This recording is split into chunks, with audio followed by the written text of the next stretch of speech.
Yo, what's good, YouTube? It's your boy IntroSpecktive, and welcome back to the IntroSpecktive Podcast over here, as always, on UCast Studios on YouTube.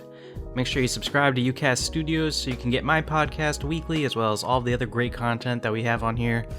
I'm sorry that I didn't post a podcast episode last week, but we're actually trying a new schedule for all of the creators on this channel, where we each upload, one specific day of the week. I'm going to be Monday, as I've talked previously, so every Monday from now on, I will be posting a podcast episode.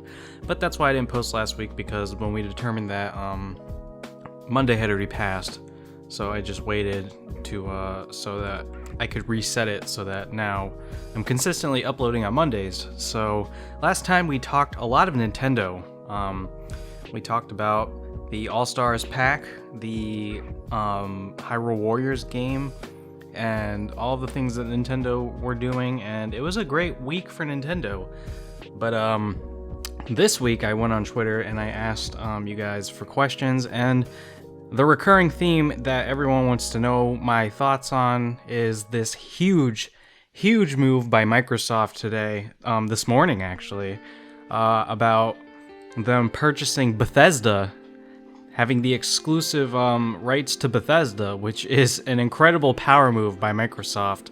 And it's got everyone talking on both sides, whether you're a Sony fan, whether you're a Microsoft fan, whether you're a Nintendo fan. Everyone is paying attention. I don't know if you guys can hear that in the background. I have music playing now during these podcasts because people want to hear music. But my dog is just lapping up water like there's no tomorrow. I don't know if you can hear that, but my God, he's thirsty. He's a big boy, so. But anyways, yeah, a huge play by Microsoft to kind of shift a lot of power back in their favor during this upcoming console launch that Microsoft and Sony are gearing up for, which in my opinion is the most important generation of gaming ever coming up. I mean, in this age of technology and the internet and how everything is, in the spotlight 24/7, and you have all of these, advances in systems and all these new exclusive games coming through and everything. I mean, it's just a huge deal that Microsoft was able to pull off this buy. And they spent $7.5 billion, with a B, billion, to acquire Bethesda. And that is a very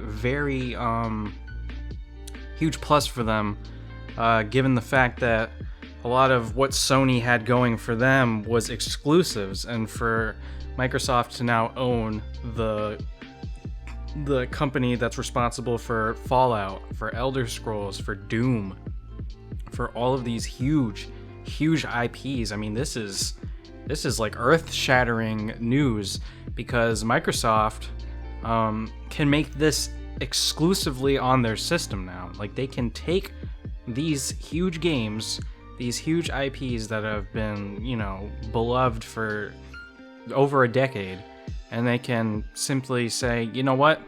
You want to play the next Elder Scrolls? You got to buy an Xbox, because it's an exclusive. So that's a huge deal. And listen, I am a huge Sony fan. I have been loyal to Sony throughout this current gen. I'm planning on getting a PlayStation 5. I mean, I missed my chance to get the pre-order, but, I would like to get a PS5 at some point.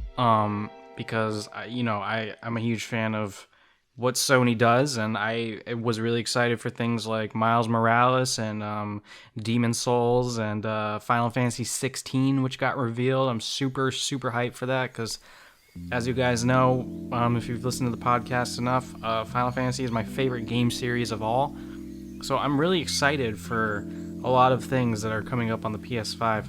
But I was also really looking forward to being able to have the console for when Elder Scrolls 6 comes out, and when I think it's called like Starfield or something. I don't know if that's what it's called specifically, but it's like this new fucking space game that Bethesda's been working on. You guys would probably know what I'm talking about. I can't remember the name specifically. I was looking forward to stuff like that, thinking, oh, I'm gonna have next gen, I'll be able to play these on the PlayStation 5, obviously. But then, Microsoft goes and buys Bethesda, and that's a big deal if those are going to be exclusives, because I won't be able to play them on my PS5, which is a huge advantage for Microsoft, because now I'd have to want to try to get the Xbox Series S or X or the Games Pass to play these games if they do try to make it exclusive. I'm sorry, guys, I have a phone call that I need to take, so I'm gonna cut real quick. The power of editing. Okay, and we're back through the power of editing. Anyways, what was I gonna say? Yes, so as someone who is planning on buying a PS5, if Microsoft were to make these exclusives on their platform, which they shelled out $7 billion for, meaning they have every right to if they so choose, and I don't think I can really be upset about that. I would have to, give that money to Microsoft instead, and that's just a huge deal, because Microsoft was, they were a little hurting, once Halo Infinite got delayed.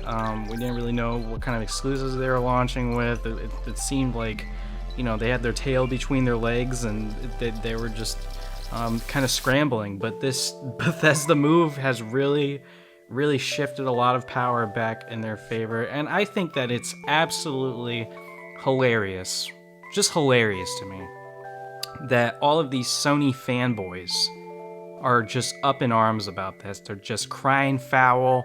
They're just saying that this is just a scummy business tactic by Microsoft. Microsoft is buying an advantage. They shouldn't have exclusive rights to all of these beloved games. And it's just like, just shut up. You know why? Because this entire time, what have Sony fanboys been doing to Xbox fans? They have been rubbing each and every exclusive title that Sony has and just rubbing it in their face and saying, look at what we have, you don't have this. PlayStation is better because we have all of these great games and you have nothing but Halo and Forza. But now that Microsoft is firing back and, has all these new rights to all these incredible games, Sony fans are crying foul. They can't take a dose of their own medicine. It's just hilarious to me, because that was like the biggest thing that Sony fans constantly would throw in the faces of Xbox players, saying, "Oh, look at this." And I don't understand why they're calling Microsoft corrupt and saying, "Oh, these are scummy business tactics," when Sony is by far, and again, I am the biggest Sony fan there is. I love Sony, but I'm not going to be a fanboy to them. I just prefer them over Microsoft, and I have grown up with Sony, and I love what Sony does in terms of the games that they create. But Sony is probably the most anti-consumer gaming platform that there is. I mean, they have been doing this kind of stuff for years. Most recently, using their rights as Sony to take the Avengers game, which is a cross-platform game. It is also available on the Xbox One. And what they did was take the exclusive rights they have to Spider-Man, and they put Spider-Man in their own copy of the game as exclusive content, and Microsoft, not having the rights to this, wasn't allowed to have Spider-Man as DLC in their version of Avengers. So you take a cross-platform game, okay, a game that is on both consoles, and you make exclusive content for your side only. That is as anti-consumer as it gets. It's okay to have an exclusive game. It's okay to, have an exclusive IP that is, a one-up on the competition. For example, Microsoft has Halo. PlayStation doesn't have Halo, but PlayStation has God of War and Spider-Man, and Microsoft doesn't have that. But when you take a game that is cross-platform, like Avengers, and you use your power to put something in your version of the game that isn't allowed to be on the competitor's version, that is anti-consumer, because all of those people who play Xbox and want to play Avengers, but they can only play on Xbox, they don't have access to that because of what Sony did using their rights to Spider-Man. So I don't understand why these Sony fanboys Sony ponies, as people like to call them, which I think is hilarious. I don't understand why they're so enraged that Microsoft has gone and made this big move and bought the exclusive rights to all of these games, when Sony has no problem pretty much pissing on the face of Microsoft when they're like, oh, hey, look at this exclusive Spider-Man DLC that you can't have, but we can. So go on over here and buy a PS4 if you want to play Avengers, because you're not going to have the same amount of content if you play it on Xbox. That's about as anti-consumer as it possibly gets. And for these Sony fanboys to like cry foul that Microsoft now has exclusive rights to something, it's ridiculous. It's absolutely ridiculous to me that they think that this is corrupt when all the reality of the situation is that Microsoft made a fantastic move. I mean, this is just an outstanding move by Microsoft. They had the resources to do it, and they made a huge play. They spent $7 billion for these exclusive rights. So I think that they kind of earned them, you know? So I don't really see an issue with it. I can understand a lot of people saying, oh, well, this is just an example of the big bank eating the little banks up and everything, you know? But that's just the name of the game. That's just business. That's just how it works. I mean, Microsoft is a incredibly successful company. They have a lot of money, and they're using that money. They're using that power to gain an advantage in an upcoming console war that is going to be the most important, launch of all time as far as gaming goes. I mean, this is as big as it gets. Like, this upcoming PS5 versus Xbox Series X competition, this is going to be monumental. And Xbox was looking a little hurt up until today. No Halo Infinite at launch. Launch titles weren't looking, like anything crazy.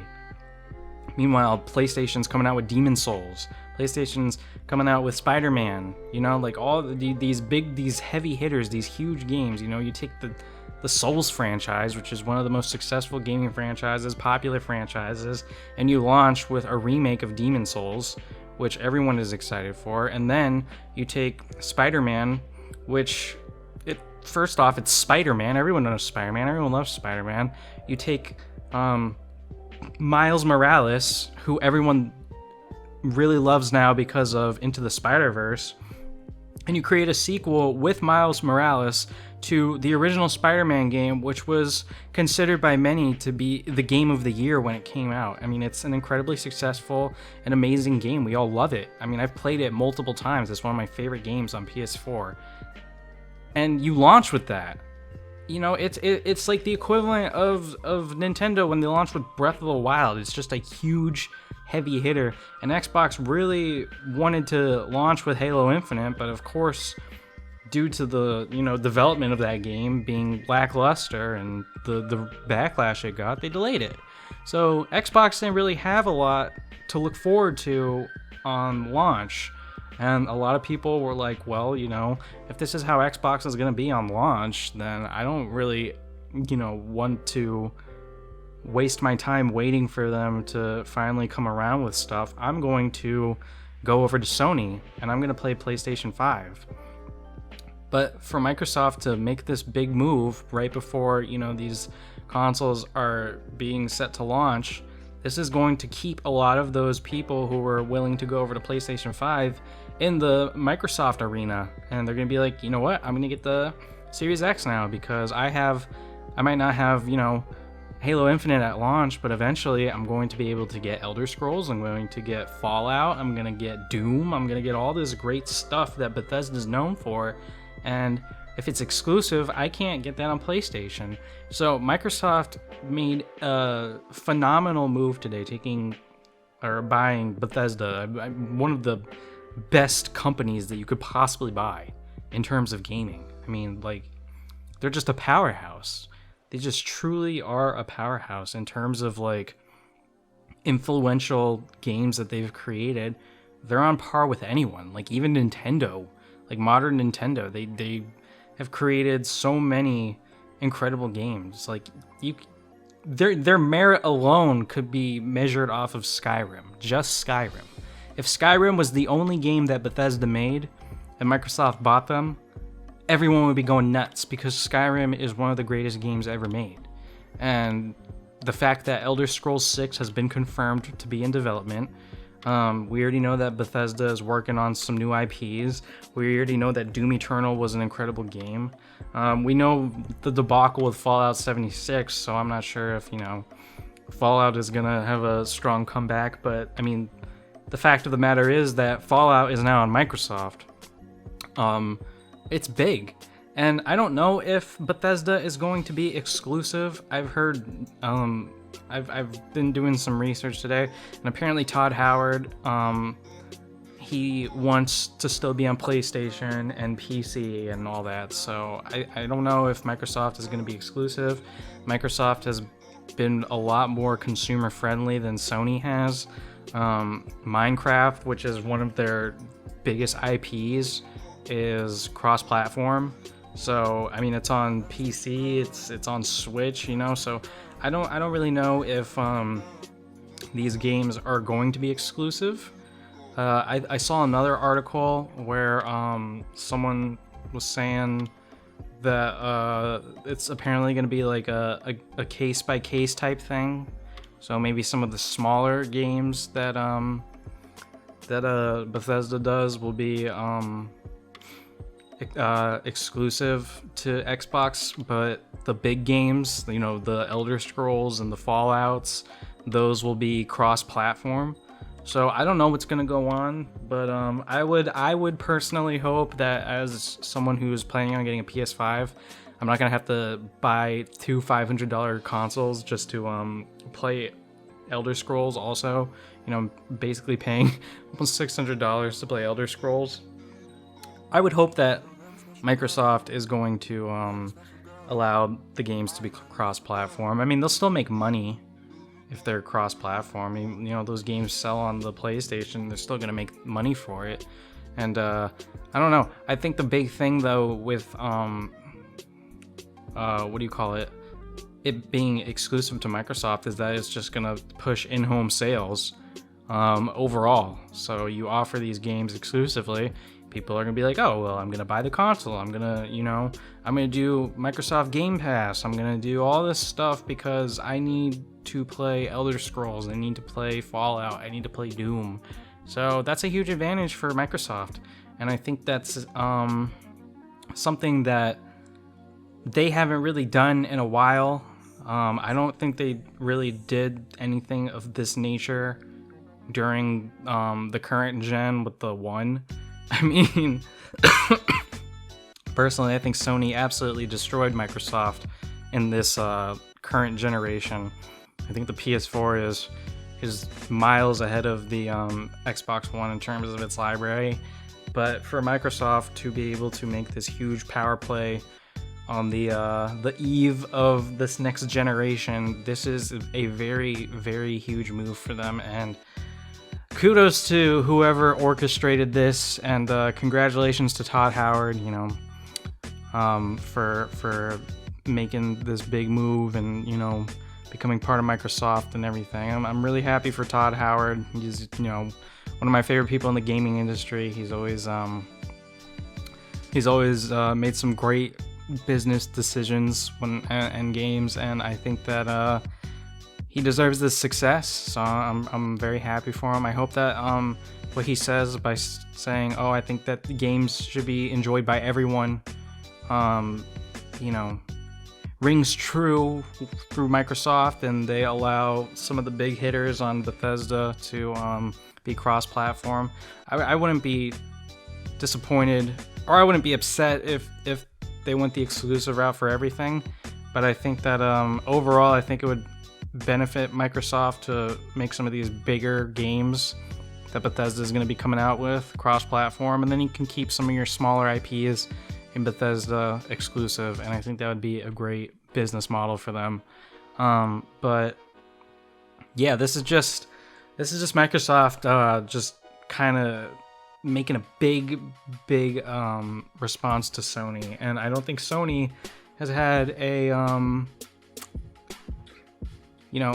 a play against them of this magnitude in a very long time. And I think that Sony probably saw this morning and they were like, oh, that's no good. So I'm excited to see how this plays out for Microsoft, and I'm really curious to see what route they take now that they own all of these amazing IPs, and how they play this moving forward and what their strategy is going to be. The sky is pretty much the limit for them. They can do whatever they want. They own Bethesda now, and that's just like owning, like, it's like having a piece of the Triforce, dude. like come on, it's Bethesda. Like, it's such a huge deal. If Sony did this, like, it would be just a landslide, knockout, KO punch. Microsoft would be dead. They would be destroyed. So the fact that Microsoft did this to Sony, like, that's like Microsoft. It's like a boxer just getting pummeled round after round after round after round, and then in the 10th round, their old coach or something comes in and they haven't seen them in a while, and he gives them like this one really good motivational talk, and then the boxer comes back and just starts fighting back and just pummeling the crap out of their opponent. That's kind of what Microsoft and Bethesda are right now, and Sony is, they're definitely gonna be caught off guard by this, and I'm excited to see how this plays out in the gaming landscape moving forward, because it seems like through this one play that Microsoft is on pretty much even playing ground now in terms of like having exclusives, if they decide to go the fully exclusive route, because Sony has some great exclusive content, but like Microsoft has amazing exclusive content now as well. So that's a huge thing. I was very intrigued by that. I've been following the story all day, and I was really excited to talk about it. And but there was another thing that a lot of people were asking me about on Twitter, and that was my thoughts on this upcoming Fighters Pass rumor from for Smash Bros.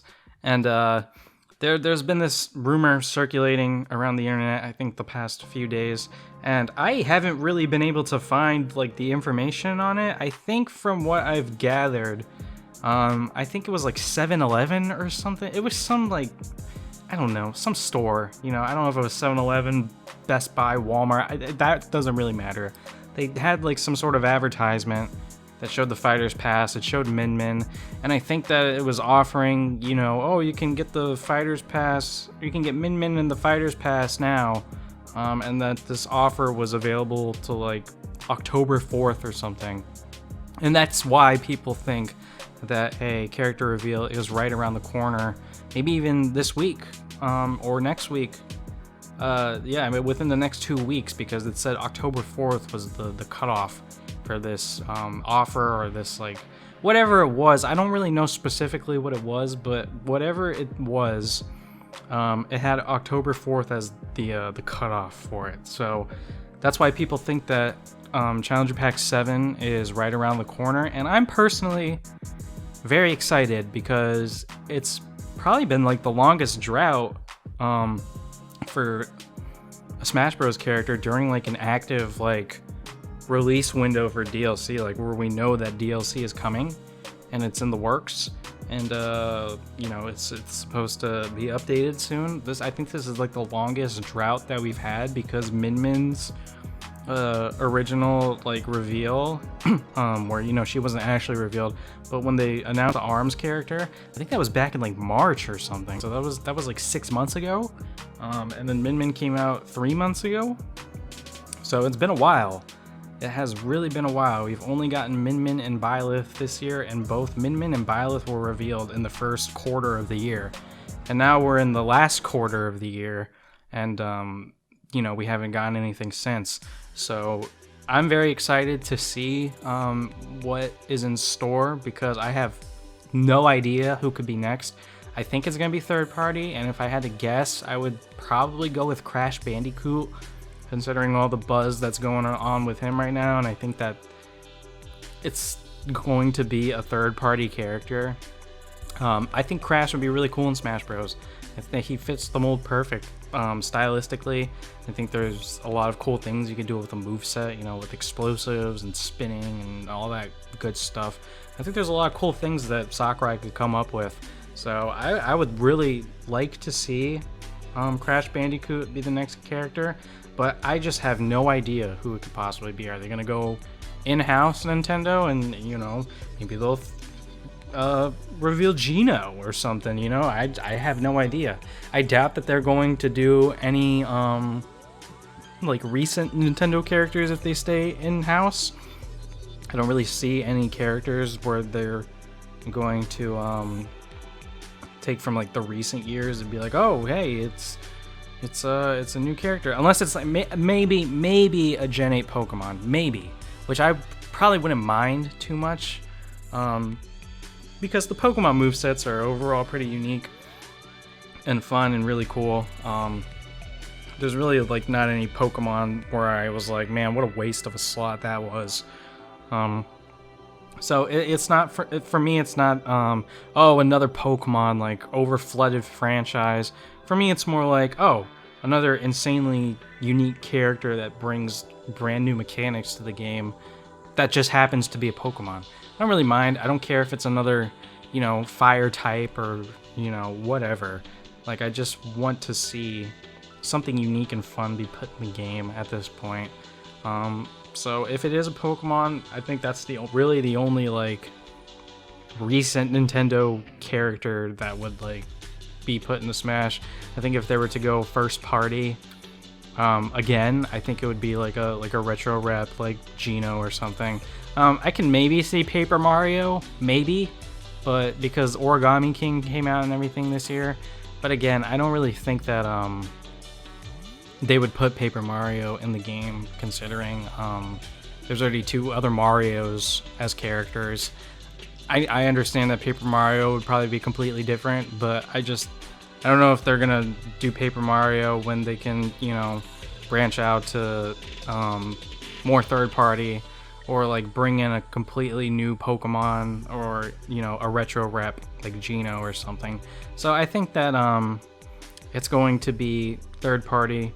I'm thinking Crash would be the obvious candidate from third party. If you're gonna, you know, go outside of Nintendo, I think that you really have to look at Crash Bandicoot. I heard rumors of from Ryu Hayabusa. I don't know if I'm saying his name right. From Ninja Gaiden, I think, or is it Ninja Gaiden, or is it, I don't know, Double Dragon? I don't even know like what game he's from. He's like some Nintendo Ninja, like classic, you know, 16-bit era character. So like I said, you know, it might be a retro rep if it's first party, which I'd be cool with. I like retro reps, and I think the whole concept of like a ninja would be really cool. I mean, we have Greninja, and he's throws shurikens and stuff, and that stuff is cool. So I think that would be a nice addition. But I'm really looking forward to this being like a very, very, very big third party, like wow factor character. I think that's what the game needs most right now. I think that's what the community needs most right now. They need something positive for the game instead of all this negativity. Not only with the game itself and having to be played on Wi-Fi and the meta being stale, but also with members of the community. So I think the game really needs to come through with something big, something grand, something that's going to get everyone talking and excited and happy about. And I think a character like Crash Bandicoot can really do that. And I really would hope that Steve, I think Steve would be like that would just be like the knockout. That would just hit it out of the park, because he's probably the most polarizing, and people would be over the moon. People would be like, you know, really upset. People, like, it would cause a lot of buzz and conversation again, and I think people would really be interested in Smash Bros. A lot more. And yeah, I think that the rumor has a lot of credibility to it, and I do think that it's going to come to fruition before October 4th. So hopefully this week or next we get a new character reveal. That's going to be very exciting stuff for my channel. I'll be able to make a lot of content for that, so I'm looking forward to that. And yeah, that's going to do it for today's episode of the IntroSpecktive Podcast over here on UCast Studios. Thank you guys so much for listening. Make sure you subscribe. Make sure you leave comments. Make sure you hit like. We're trying to really build up this channel and make it great. So it'd be really nice to see a community on here, under these podcast episodes, just like on my main channel. And yeah, thank you guys so much. Let me know your thoughts on Bethesda and Microsoft. Let me know your thoughts on this direct rumor or Fighter Pass rumor, and I'll see you all next week. Have a great day. Deuces.